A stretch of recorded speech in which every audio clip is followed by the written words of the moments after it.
Bonjour, bonsoir à toutes et à tous. Avec une petite vidéo, parce que je trouve ça plus simple de répondre par vidéo avec les images, les commentaires, comme ça en voix off. Avec une vidéo, je réponds à Madame Viseur. Ça, c'est un article de presse il y a quelques jours, donc c'est la réponse de Madame Viseur aux associations par rapport aux mobilités en cours. Avec Madame Viseur qui dit j'attends que les militants nous apportent des solutions. Je me mets toujours en retrait, je m'efface toujours derrière les associations comme Eden, parce que je trouve qu'Eden est beaucoup plus compétente que moi. Donc je parle comme mon nom, voilà. J'en profite aussi pour répondre à ce commentaire-là. Donc grand merci à Madame Viseur d'avoir pris le temps de répondre aussi longuement. J'ai appris plein de choses, donc je répète grand merci à Madame Viseur. Ce commentaire, c'est un post, c'est dans un post de Adrien sur le cycliste blessé il y a un mois à peu près. Et dans le commentaire de Madame Viseur, je tiens surtout à répondre à la dernière phrase.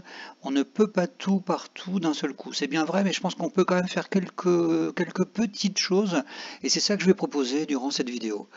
Première chose qu'on pourrait faire, on pourrait avoir un marquage au sol plus visible lors des doubles sens cyclables. Là, on est à Gustave-Simon, Nancy. On ne voit presque plus les marques au sol. Est-ce qu'on pourrait faire quelque chose? C'est vrai un peu partout. Ici, on est près de l'école Charlemagne. Ça, c'est moins pire, hein, vous voyez. Par contre, reste une fréquence faible, c'est-à-dire il y a pas beaucoup de pictos. Le contraste couleur, il est moyen, la taille, elle est petite, voilà. Et toujours par rapport à cette même rue, c'est la rue La Vigerie, je crois. À la sortie de l'école, il y a plein de voitures. Là, on voit le premier picto, mais après, c'est fini. Je vous montre un picto caché. Oui, donc ce que j'ai pas forcément dit, voilà le picto caché, c'est quand les voitures sont garées, elles se mettent souvent sur les pictos. Donc tout ça, ça peut toujours faire un peu des tensions parce que on a quelques automobilistes qui peuvent penser qu'on roule à contresens parce qu'on voit plus la signalisation. Le pire, enfin en tout cas le pire que je connaisse, c'est Saint-Nicolas. On était tranquille pendant quelques mois et puis là c'est reparti de plus belle. Donc pareil, des voitures garées sur les bandes cyclables. Ici, on voit ce marquage-là, mais je suis pas sûr que les voitures en face le voient à cause des voitures garées ici, quoi. Donc voilà, rue Saint-Nicolas, ça reste la catastrophe, avec les gens qui se garent là, qui sont très à l'aise par rapport à ça. Voilà, c'est un peu incroyable.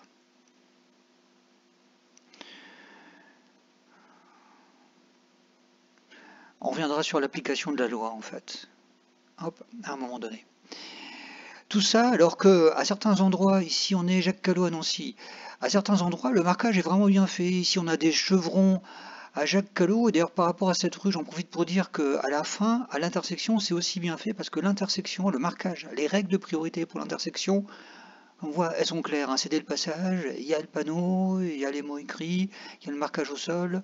Donc c'est vraiment une rue très bien par rapport à la clarté de la présence des cycles et puis des règles de priorité à la fin de la rue.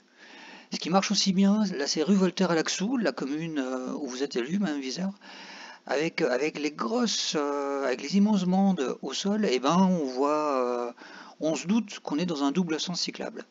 Mais les marquages qui marchent bien, bah, c'est forcément super. Par contre, comme il n'y a pas d'harmonisation pour le marquage au sol, pour les doubles sens cyclables, pour des marquages qu'on voit peu, comme à Gustave Simon, ça rend encore plus compliqué de bien repérer le double sens cyclable lorsqu'on a des marquages comme ça. Voilà. Donc la petite demande que j'ai, c'est est-ce qu'on ne peut pas avoir une harmonisation pour que ce soit clair quand on roule dans une double sens cyclable.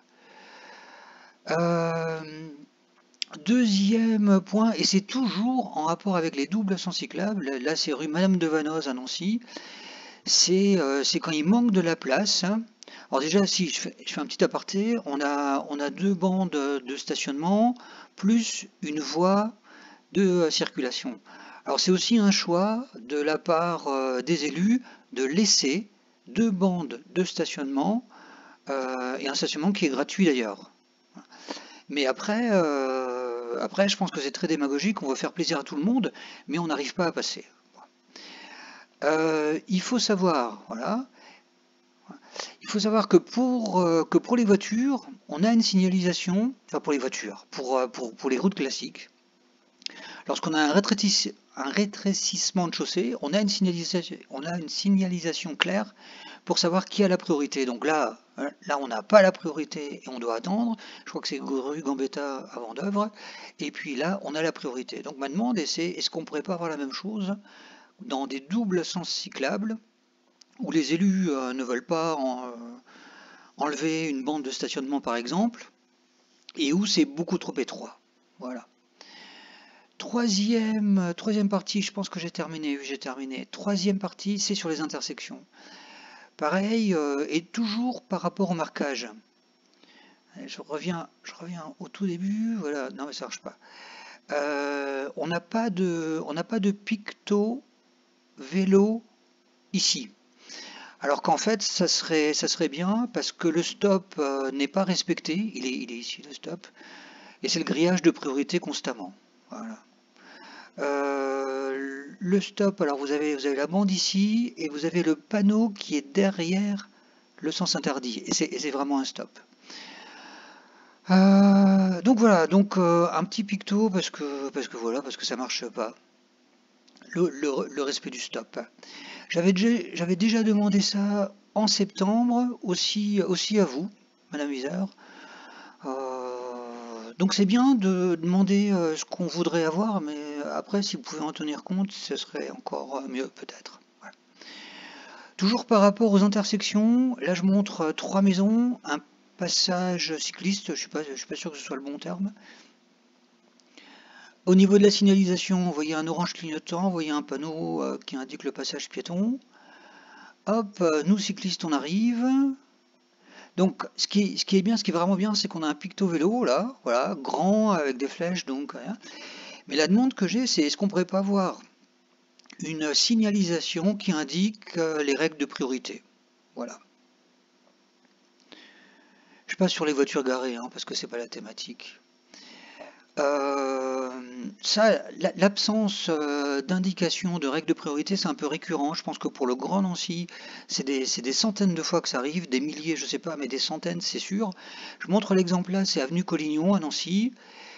4 trucs qui vont pas pour les voitures qui sont là. Elles n'ont aucun panneau qui leur indique la présence de cycle et puis les règles de priorité par rapport au cycle. Par rapport au feu, là, c'est uniquement pour les piétons. Par rapport au sol, ici, à l'endroit de l'intersection, on a rien au sol par rapport au vélo. Et par rapport au fait qu'on roule sur une piste cyclable et qu'on va vers une piste cyclable, on n'a pas non plus de logo. Voilà, donc en fait, on n'a rien, et puis ça peut faire croire qu'on roule sur le trottoir. Au niveau de la loi, en plus la loi elle est un peu compliquée, enfin un peu compliquée, je la trouve pas intuitive. Quand on a comme ici, quand on a des feux piétons, les cyclistes qui sont sur une voie cyclable, ils font la même chose que ce qui est indiqué pour les piétons au niveau des feux. Voilà. L'article est là, vous avez la référence ici parce que c'est écrit un peu petit. Et puis, on peut passer de ça où on n'a rien à des endroits, et c'est toujours avenue Collignon, où on a trop. Ici, on a un stop, voilà. Ici, on a des marques qui rappellent plutôt le cédé de passage, et en même temps, on a des feux. Quand le feu est vert, les cyclistes ils peuvent passer, ce qu'on indiquait avant par rapport à ça. Il faut quand même comprendre que pour tout le monde, que ce soit pour les cyclistes ou bien pour les motorisés, c'est quand même dur de comprendre que les cyclistes ont la priorité alors qu'il y a un stop ici. Voilà. On a des choses qui avaient déjà été dites pour la gendarmerie des Vosges, mais c'était pour les gendarmes, alors que là c'est vraiment pour les élus. Je sais pas si j'ai fini. Ah non, j'ai pas fini. Ce que je voulais dire, c'est qu'en plus, il existe plein d'indications qui sont claires, qui alertent de la présence des cycles et qui disent souvent que les cycles ont la priorité. Ici, c'est à Villers-Clerlieu, et c'est le seul truc comme ça que je connaisse, avec le vélo qui clignote en orange. Sinon, on a ça, route de Mirecourt à Oudemont-Houellcourt, et ça marche bien en pratique. C'est-à-dire qu'en fait, c'est compris. Les cyclistes vont tout droit, voilà, que ce soit en descente ou en montée. Et les automobilistes doivent laisser la priorité aux cyclistes. Donc il y a trois trucs, en fait il y en a quatre. Vous avez un céder le passage, là vous avez un truc de danger, vous avez un orange clignotant, et puis vous avez les marques du céder le passage au sol. Et ça marche. Et ça marche parce que je le prends souvent, parce que je la prends souvent cette route. Et sinon, passer par des mots. Voilà. Si on prend l'exemple du passage cycliste, et par exemple on laisse la priorité aux voitures, et ben on marque la priorité aux voitures. On l'indique aux voitures, on l'indique aux cycles, et on passe par les mots. Passer par les mots, moi je trouve que ça marche bien et que c'est clair aussi. Voilà, j'ai fini pour la partie là. Pour la suite, je sais plus, je découvre un peu avec vous. Ah oui, ouais. Les distances latérales de sécurité. Patch. Donc bah là c'est un peu demandé que la loi soit respectée, hein. Ici la voiture est partie, est passée à 5 cm à peu près. Là vous la voyez devant. Moi j'ai le cintre droit qui fait 70 cm ou 80 cm, je sais plus, puis ça dépend du vélo. Donc la voiture elle est passée à 5 cm à peu près, quoi. On est encore tout près de la rue, tout près de l'école Charlemagne. On a toujours deux bandes de stationnement, c'est gratuit. Le stationnement gratuit dans le Grand Nancy, j'ai pas les chiffres, mais je pense que c'est 81% ou 90% du stationnement qui pourrait être gratuit dans le Grand Nancy. Donc là aussi, c'est un choix de laisser tout ça, en sachant que les cyclistes, eux, ils peuvent pas laisser un vélo dehors la nuit parce que le vélo il sera volé, ou une roue, ou la selle sera volée, ou bien il sera abîmé. Mais en tout cas, pour revenir sur la distance latérale de sécurité, est-ce qu'elle ne pourrait pas être respectée? D'autant que d'après la sécurité routière, quand on a une collision où le vélo est en jeu, et que les cyclistes est blessé ou tué, la collision est par le côté dans la moitié des cas. Voilà. La source, vous voyez la page, la source c'est la sécurité routière, c'est le bilan de 2018. Voilà, donc ça montre quand même que le non-respect des distances latérales de sécurité, en fait, c'est super grave. Super, super, super grave.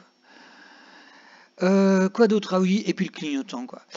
Le clignotant, il est pas mis, je crois, dans 60% des cas, vous allez voir. Donc là, je suis sur une bande cyclable, c'est rue de Villers à Nancy, et c'est moi qui m'arrête, ou qui ralentit. Voilà. On avait une passagère, on a une passagère, elle n'a pas fait, voilà, elle n'était pas intriguée, elle n'a pas fait attention s'il y avait un cycliste, parce qu'elle aurait pu aider. Le conducteur non plus, pas de clignotant, tout ça. Ce qui est un peu dommage, donc déjà c'est super dangereux, mais si on fait la publicité du vélo, comme quoi on va plus vite en vélo qu'en voiture, pour des trajets de moins de 5 km.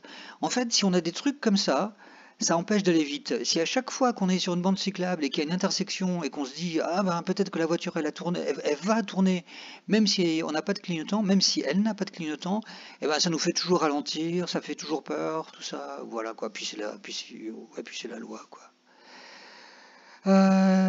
J'ai fini pour la partie là, et dernière partie. Bah, c'est le stationnement. Bon. Je vous montre trois images, soit des vidéos, soit des photos de parking à Vendeuvre. Voilà. Donc là, c'est des parkings privatifs. Je montre parce que c'est assez vide. Alors, contrairement à ce qu'on dit en boucle, enfin à ce que certains disent en boucle par rapport à Vendeuvre, on a de la place sur Vendeuvre. Voilà. Et dernière image, si ça marche, c'est ça. Voilà. Alors, j'en parle aussi par rapport à l'esthétique. J'en parle. Alors déjà, ouais, donc première idée, on a de la place dans ces parkings-là. Deuxième idée, l'esthétique. L'esthétique, parce que ce qu'on vient de voir, les trois parkings qu'on a vus, ils sont à 200 mètres à peu près du vélodrome, où les motorisés n'ont pas le droit de se garer. Là, avec la camionnette, on est dans un double sens cyclable ici. Voilà. Enfin, dans une voie cyclable à double sens, je sais pas comment. Et on n'a aucune visibilité à cause de la camionnette. C'est déjà le danger. Mais je voudrais aussi reparler de l'esthétique. Parce que par rapport aux assises en cours, c'est Sonia qui en parle constamment de l'esthétique dans la ville. Mais constamment, constamment, constamment. Puis je trouve qu'elle a raison, puis c'est passionnant. Enfin, Voilà. Et si on prend ici le vélodrome, voilà, où les voitures n'ont pas le droit de se garer, alors déjà il y a la notion de droit, mais il y a aussi la notion d'esthétique, comme le dit à juste raison Sonia en boucle. On serait quand même mieux ici, par exemple, durant la floraison des arbres, on serait mieux sans les voitures. C'est vrai qu'il y a, il y a- il y a un art de vivre qui n'est plus là. Voilà, et ben je crois que j'ai fini. La vidéo est à 15 minutes. Qu'est-ce qu'on a proposé? Voilà. Les militants nous apportent des solutions, bah, comme dit, hein, le mot solution est peut-être trop fort. On a parlé, ouais, on a parlé du marquage au sol, des signalisations aux intersections, les distances latérales de sécurité, le clignotant, pas de voitures garées sur les voies cyclables. Voilà. L'application du droit, c'est du bon sens élémentaire et c'est la première étape. Ouais. Il y a une super citation, mais je sais plus où aller sur un avocat, ouais. Ouais, par rapport ouais. Ce qui fait la force de l'état de droit, c'est le respect du droit. Ouais. Ouais, c'est très juste. Donc moi, ouais, ce que je trouve, la première chose à faire, c'est ça, c'est déjà de faire respecter le droit et après, on peut passer aux étapes suivantes, je crois. Je m'arrête là. À bientôt, à bientôt, à bientôt.